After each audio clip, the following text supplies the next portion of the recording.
we start leading the shark into shore instead of him leading us out to sea?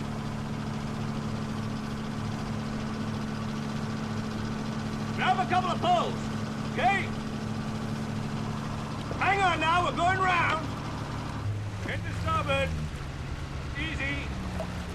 I'm gonna back her off now. Now you watch those barrels, boys. Watch you.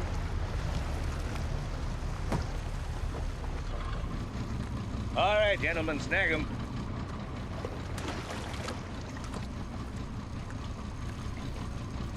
Now then, time to the stern cleats.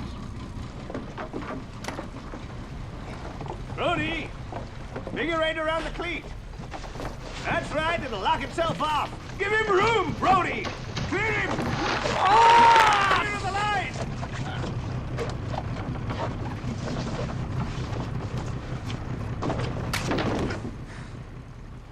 Watch it stand clear.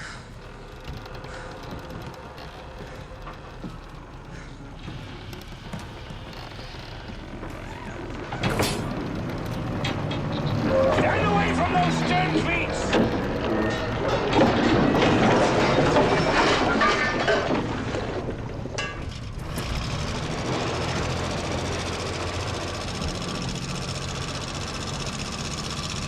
At home, we got a taxidermy man. He gonna have a heart attack when he sees what I brought him.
JAWGUST is back once again.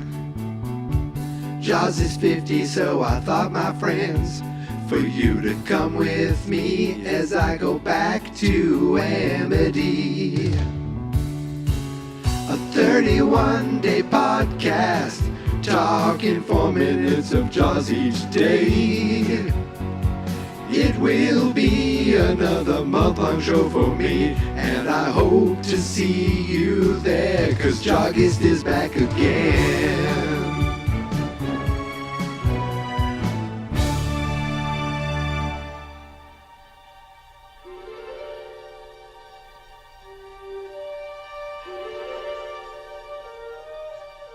Happy Tuesday, everybody.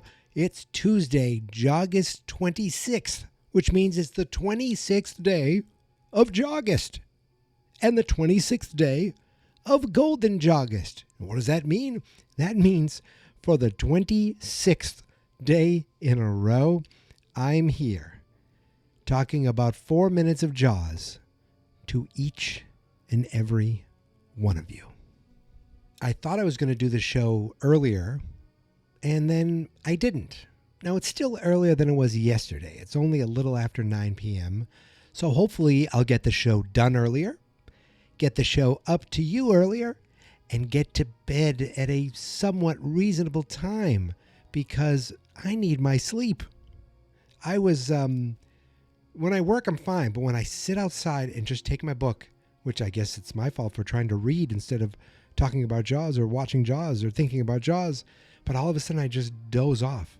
Reading, to me, like they say, screens will keep you awake. Maybe like playing solitaire will keep me awake, or flipping through videos or TikTok or whatever keeps me awake.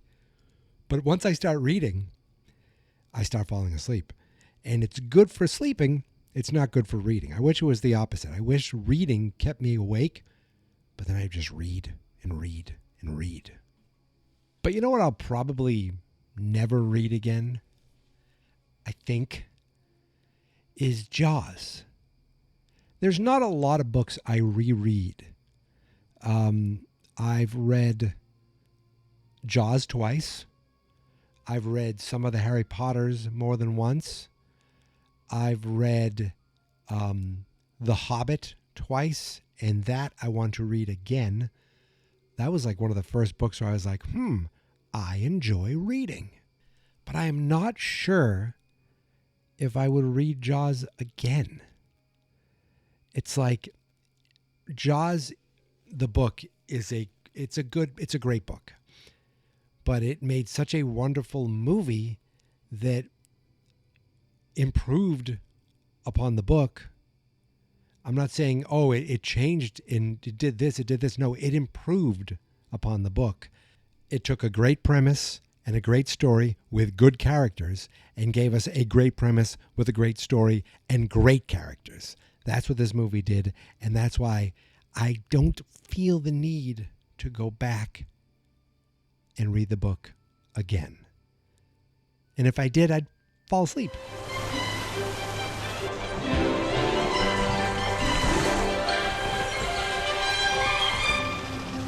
5 degrees port!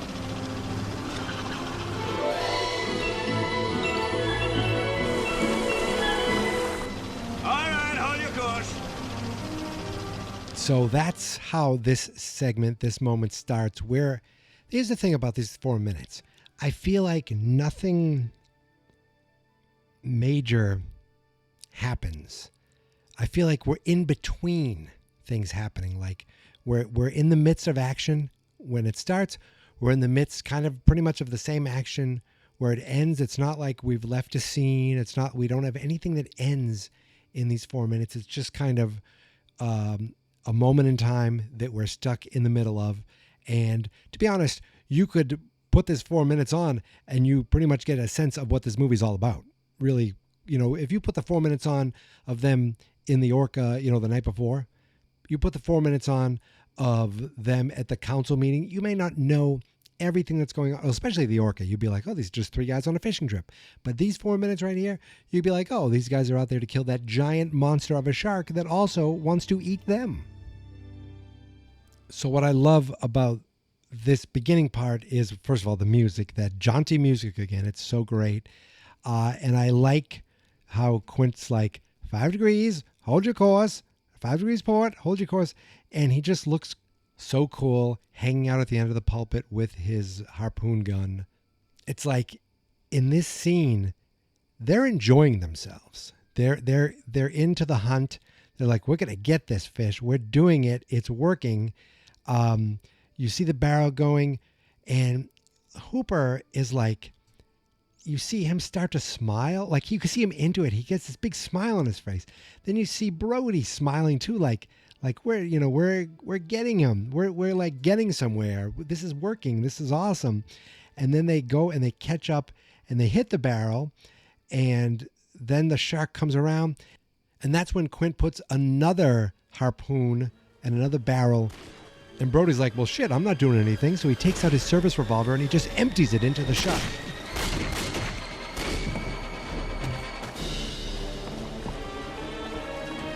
Now there's 2 barrels in the shark and he still takes it under. And Brody's like, he can't believe it. 2 barrels and he's going down again. See, I told you. And even Quint and Hooper are looking on in awe, and Quint is like beside himself. It's incredible.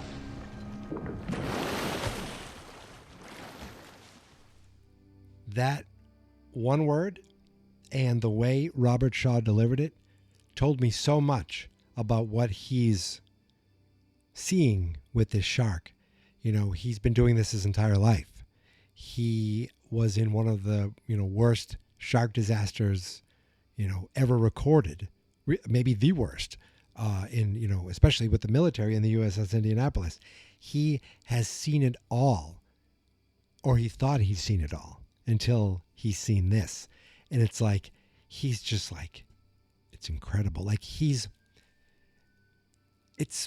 impressed. He's intimidated. All these, I wonder if he's questioning himself here for a second, or if he's thinking to himself, it's incredible. I can't wait to kill this bastard. I like to think maybe it's more that, like, it's incredible. I'm going to get him. So the next part of these 4 minutes is almost pretty much what I played at the beginning of the segment, where the barrels pop back up and they're like, now what? Brody's like, why don't we lead the shark to the shore instead of us leading him to sea? And they both kind of look at Quint almost like, that's probably not a bad idea. He has them grab some poles and they're hooking in the barrels. They're getting the rope, but be careful. You got to watch them. Be careful. You don't want to snag them. Be careful with that rope. And then that's when they tie it off to the cleats, and Hooper almost gets caught. Well, he does get caught, but luckily they're able to get him out. And that's when you realize that the harpoons are in the shark. The ropes are attached to the harpoons, and now the ropes are attached to the boat. So the first thought is this shark starts to run, and you realize he pulls the whole friggin' boat. Like, he just pulls the whole thing, gets pulled over. You get a moment where Brody's like, whoa, and he goes and he stops the oxygen tank again. So it's another little subtle foreshadowing, or it is the false deliverable, the red herring. I don't know if I'm saying this right. Like, be careful, they might explode. And then boom, he saves it here. Oh, good, because remember he said it might explode. Oh, good, that explains that. So maybe people aren't expecting anything more from the oxygen tanks. Maybe they think that was the payoff. And then we get that great line from Quint, which is also the title of today's episode, which is also the longest title in all of JAWGUST. Back home, we got a taxidermy man. He gonna have a heart attack when he see what I brung him. Just perfectly said, a maniacal laugh, the look on his face, everything about it is just so awesome. Throttle back! You're losing your cleat! Look at that mother! God, this one too, they're both going! He's eating his way right through that line. Yeah, he's working his way right up to us. Quint! Here, come on, Quint! Come on! Hurry! Quint! Out of my way.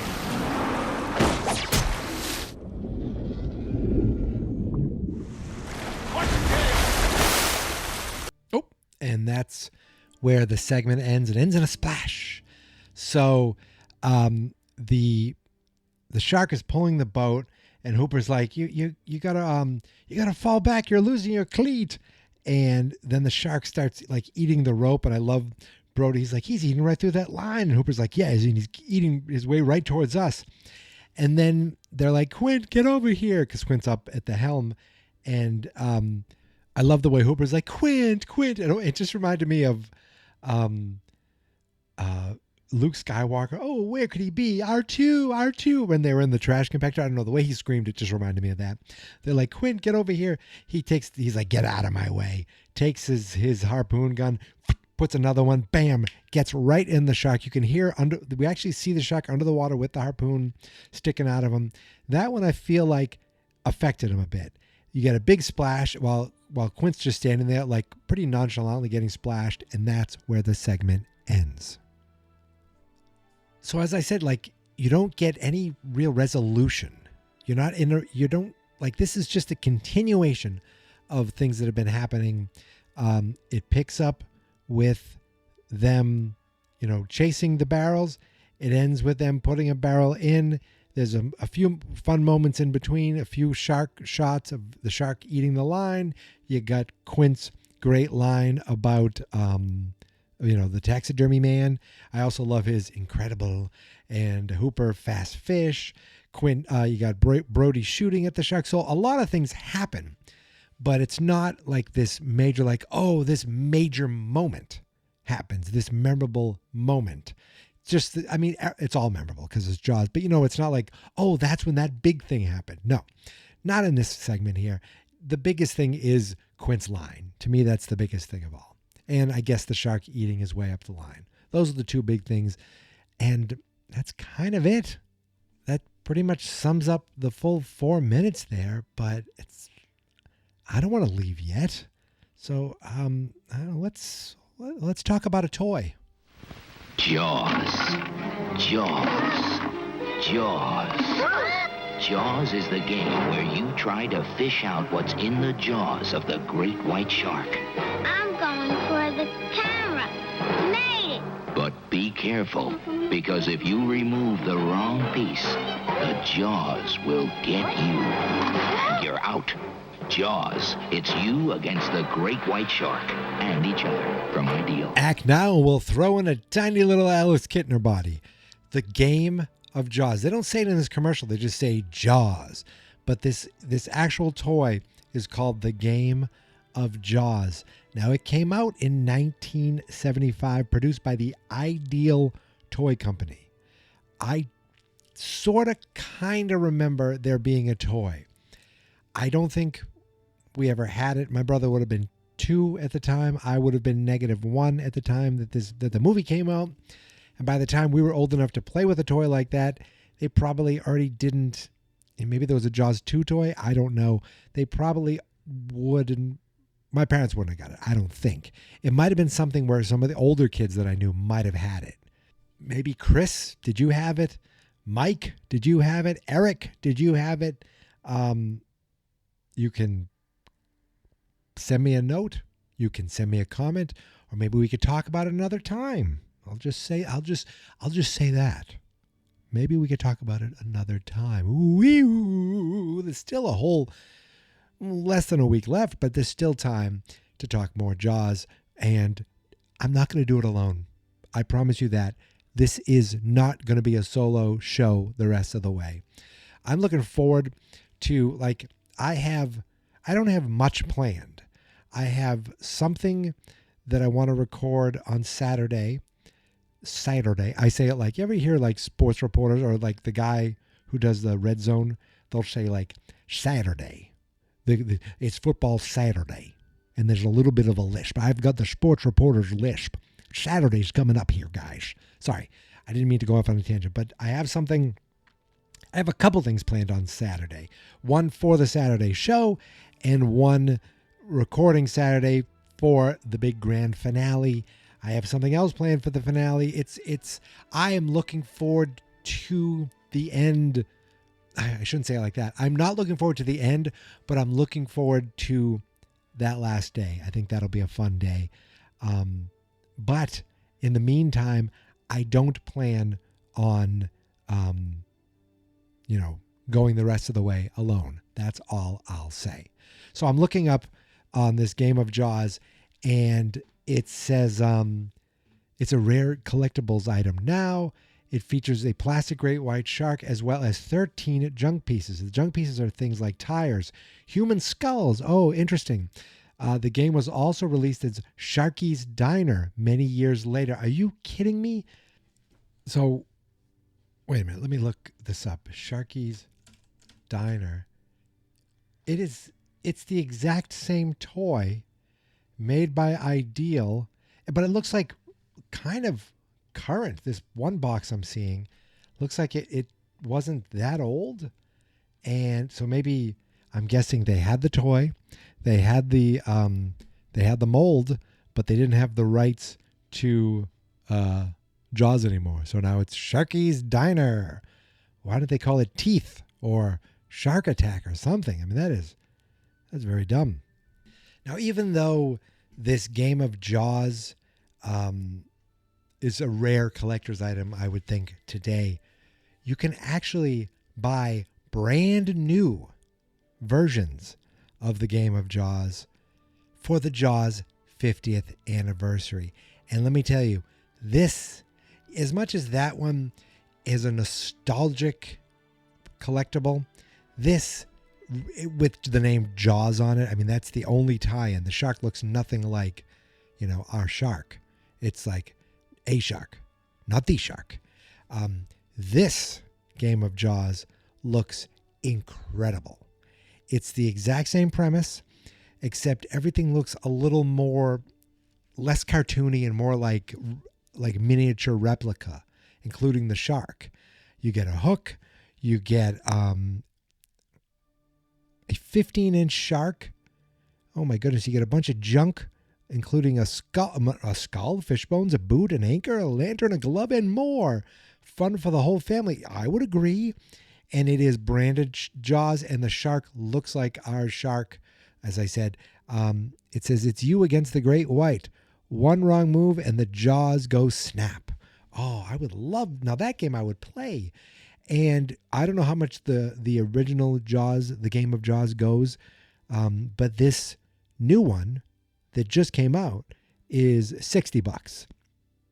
Not cheap, pretty steep, but I don't even know if I'd play the game. I would just set the shark up, put the oxygen tank in his mouth, and call it a day. Because what else would you need except that? There's some great photos of it. I am going to put a link to this in the show notes. There's a link to the video of the commercial that I played the commercial for the original one, but I'm going to put an actual link to this where if you want to, you can go buy this right now. Or you can pre-order it because it looks like it might be out of stock right now. But it's put together by NECA, and NECA, they're legit like toy and miniature and action figure creators. I mean, they have a ton of IP for things they make, and it's all like, if you are into collectibles, these things are top notch. There is I just clicked on the front page. You can get these awesome Batman collectibles, Harry Potter, Megan, Vincent friggin' Price, the Rolling Stones, and then these awesome replicas of Grandpa and Herman Munster.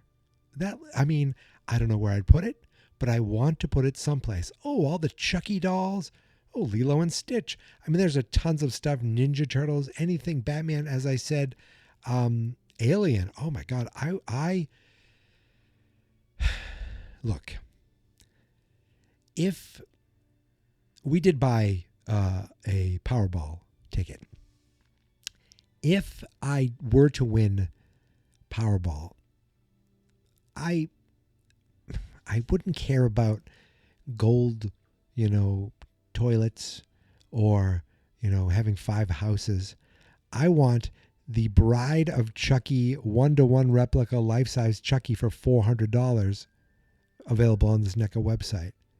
I want it, and I would like a nice house to put it in, but I want a room where I could put that Chucky in, because that thing is spectacular looking, and so is the Jaws for the 50th anniversary, the game of Jaws.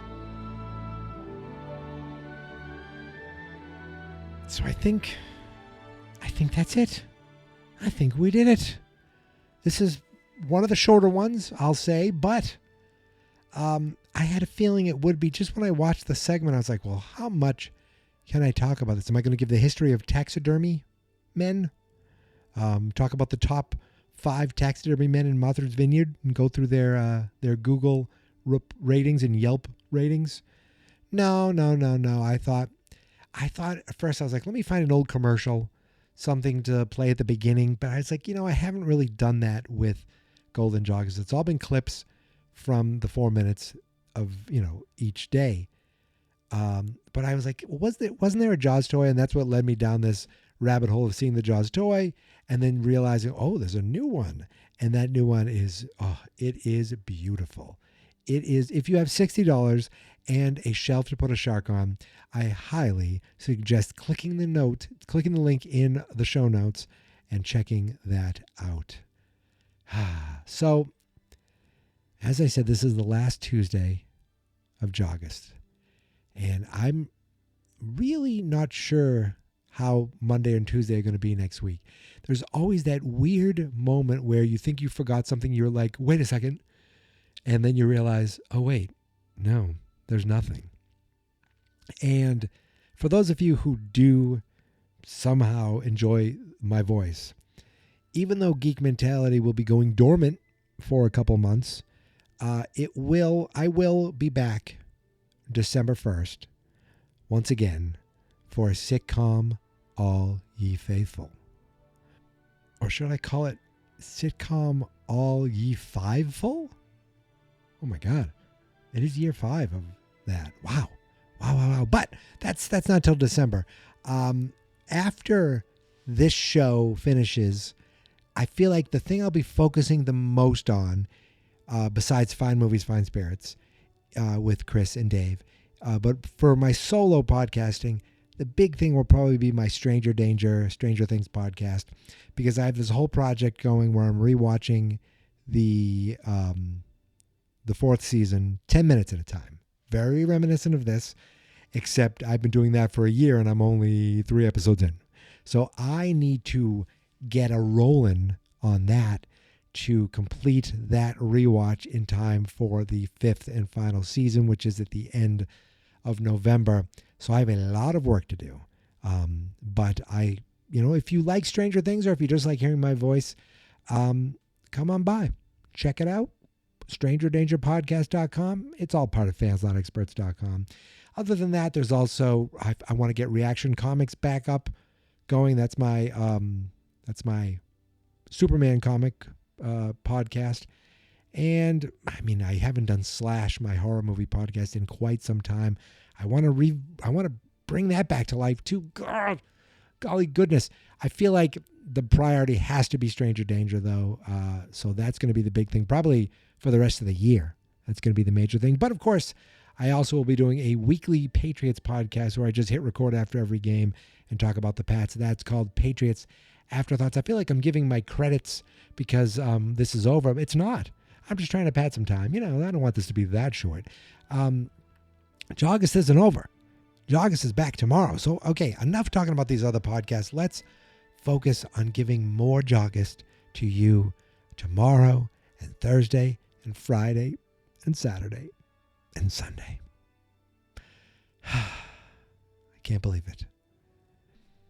I also can't believe it's 20 past 10. I said I was going to try to get this out to you earlier, but there was a brief pause in the recording. I shouldn't tell you that. I should just make you think that I sat here the whole time and talked to you about the wonderful world of Jaws, but that just isn't the truth. So I want to get this out, and I want to get to bed so I can get up and do this all over again tomorrow. I'll be back. I hope you will be too, but in the meantime, you can follow me on all the socials at Geek Mentality, except TikTok, which is Geek Mentality Mike.